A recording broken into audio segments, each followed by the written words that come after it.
দেশের মানুষ জেনে গেছে মোদি দাদু চিটিংবাজ। না খেয়ে মরছে সরকার, তুমি मोदी हटाओ देश बचाओ।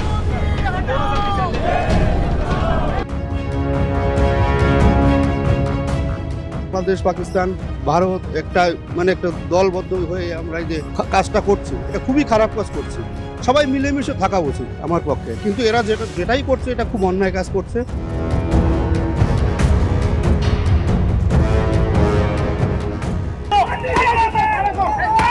এটা ওদের মন মানসিকতা খারাপ, ওটা মনের মানুষ না, ওরা অমানুষ বলে এরকম ব্যবহার করছে। প্রধানমন্ত্রী নরেন্দ্র মোদী বিরোধী পোস্টারে ছেয়ে গেছে ভারতের রাজধানী নয়াদিল্লির বিভিন্ন স্থান। রাজধানী জুড়ে দেখা যাচ্ছে মোদি হটাও দেশ বাঁচাও লেখা পোস্টার। মোদীকে ক্ষমতাচ্যুত করতে মোদী বিরোধী আন্দোলনের অংশ হিসেবে এসব পোস্টার লাগানো হয়েছে বলে মনে করা হচ্ছে। তবে কে বা কারা এই এমন কাণ্ড ঘটিয়েছে সেটি জানা যায়নি।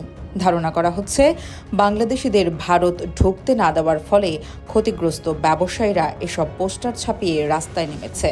ফলে বিষয়টি নিয়ে ব্যাপক সমালোচনার মুখে পড়ছে মোদী সরকার। ভারতীয় গণমাধ্যম এনডিটিভি বলছে এ ঘটনায় মাঠে নেমেছে দিল্লি পুলিশ। গত মঙ্গলবার একদিনেই পোস্টার লাগানোর দায়ে ৪৪টি অভিযোগ দায়ের হয়েছে।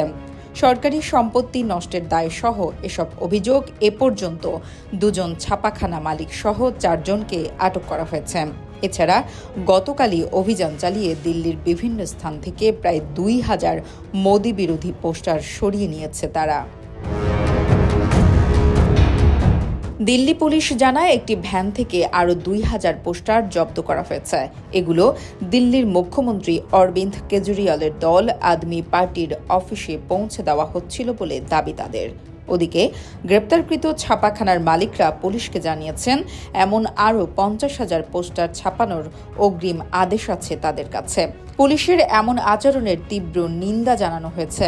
এক টুইটে একদিনে এতগুলো মামলা ও গ্রেপ্তারের বিষয়ে প্রশ্ন তুলে পোস্টারের বিষয়বস্তুকে প্রাসঙ্গিক দাবি করছে তারা। এমন আচরণকে মোদির চূড়ান্ত স্বৈরশাসন আখ্যা দিয়েছে দলটি। বুধবার মোদিকে ক্ষমতাচ্যুত করার দাবিতে দিল্লিতে প্রতিবাদ সভার ডাক দিয়েছে আম আদমি পার্টি। এদিকে ময়ূক রঞ্জন সরকারের একের পর এক বিতর্কিত উপস্থাপনা, অন্যদিকে মোদির কঠিন সিদ্ধান্তে টালমাটাল অর্থনীতি, সব মিলিয়ে পিছিয়ে যাচ্ছে ভারতের বর্তমান অবস্থা। তাই বাধ্য হয়ে রাস্তায় সাধারণ জনগণ।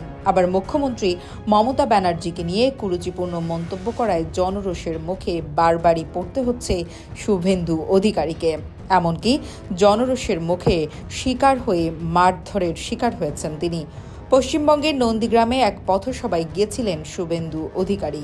ভারতীয় পার্লামেন্টে তৃণমূল নেত্রী মমতাকে নিয়ে কুরুচিকর ও অপমানজনক মন্তব্যের জেরে ক্ষোভে ফেটে পড়েন দলের নেতাকর্মীরা। পথসভায় বিজেপি এই নেতা এলে তার উপর চড়াও হন তৃণমূল কংগ্রেসের নেতাকর্মীরা। সে সময় জুতা দিয়েও মারা হয় শুভেন্দুকে। ভারতের বর্তমান অবস্থা নিয়ে ব্যবসায়ীরা বলছেন ৪৫ বছরের মধ্যে দেশটিতে বেকারত্বের হার সবচেয়ে বেশি। কমে গেছে ঋণ প্রবাহ। ২০১৪ সালের পর গ্রাহকের আস্থা নেমে গেছে সর্বনিম্ন পর্যায়ে। মন্দ ঋণের ভারে জর্জরিত ভারতের ব্যাংকিং খাত। এদিকে বৈশ্বিক ঋণের পরিমাণ দিনে দিনে শুধুই বাড়ছে।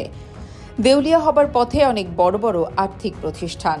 অর্থনীতির এ দুরবস্থার মধ্যে বর্তমানে যোগ হয়েছে পর্যটন খাতের ভয়াবহ ধস।